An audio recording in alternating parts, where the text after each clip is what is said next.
Good morning, everyone. I'm Lewis, and this is the making of tutorial step by step on how I recorded the bass cover for Lux Eterna by Metallica.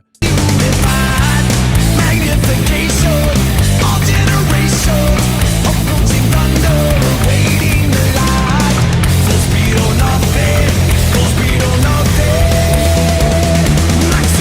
And before we go for the riffs, let's take a look at the gear I used. My bass is the Rock Bass Corvette by Warwick and 5-string. Awesome refinish by my friend Muka, shout out to him. And for the bass tone, I'm going to use something different this time. I'm going to use the Bass Knob STD by Bogren Digital. And how we do this, we open it.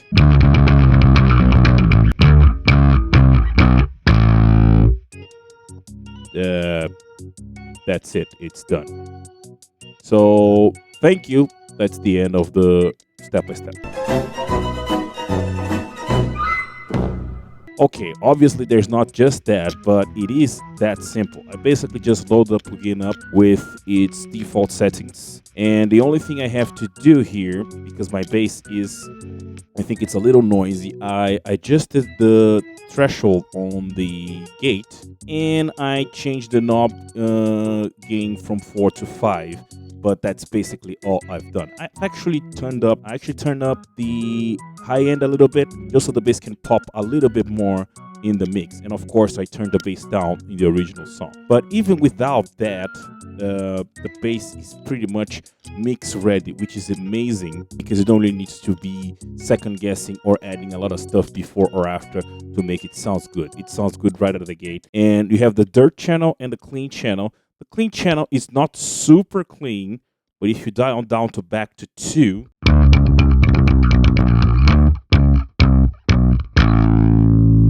you can see it still has a little bit of gain there, but not that much. But I like it. I think this type of tone really suits the bass. If you turn it all the way up,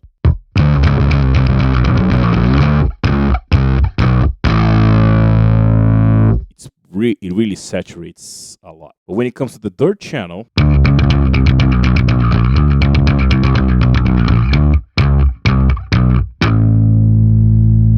then you notice that even in very low gain levels, it's really dirty, and you get that push, that punch from a bass sound. And especially in a live situation, which I kind of based myself tone-wise for this video, you can notice that Trujillo uses some sort of distortion, a little bit of gain, not too much, but he's very likely using a little bit of either the gain from the amp or some sort of pedal to really kind of give that dirt. And if you turn all the way up,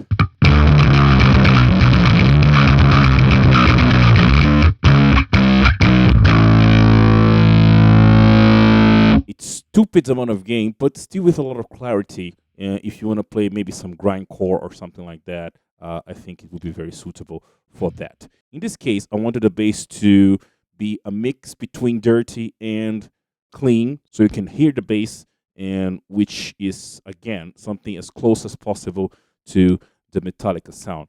And Metallica is not very well known for its bass tone, but I think in this demo, it's gonna show very well. But I think in this cover and in this demo, I think the bass is gonna shine through very well. All right, first riff, which is the intro riff and the outro riff, goes like this.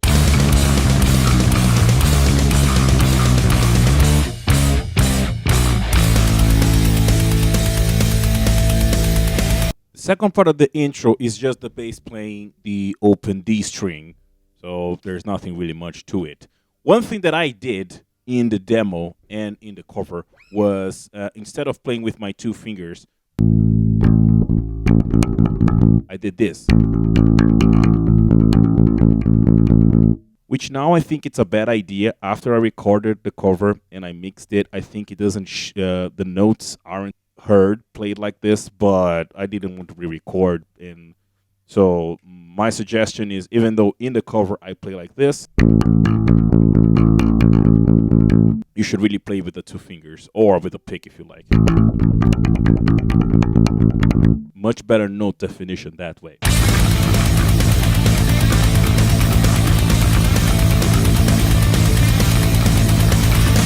Verse riff followed by the bridge plays like this. Anticipation, indomination, a sea of heartbeat is one unified.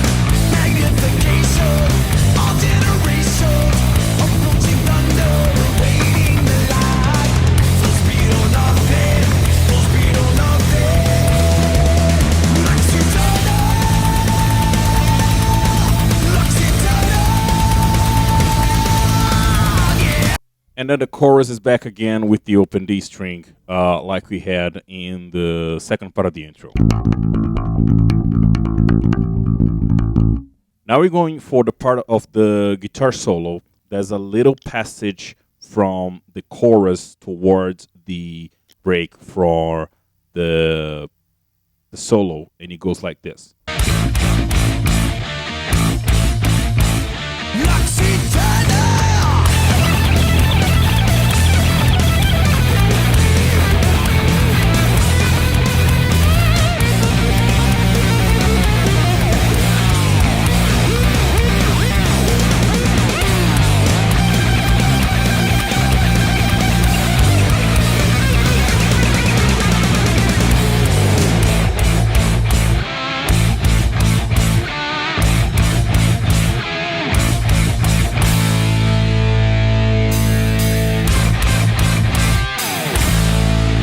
Then all the pauses, all the breaks with the choked cymbal, it's just playing the open D string. Or if you want to play, I think Trujillo sometimes plays the open D string, sometimes he plays on the E string.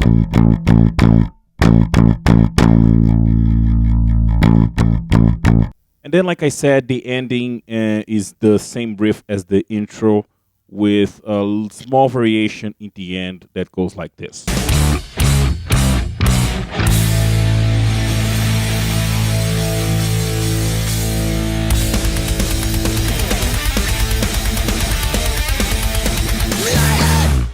And that does it for the tutorial making of my cover for the Metallica's best song on the album, probably, Lux Eterna. If you have any questions and if you have any suggestions, please leave a comment down below. I would also appreciate if you gave me a thumbs up and gave me a subscribe, which would make me happy forever.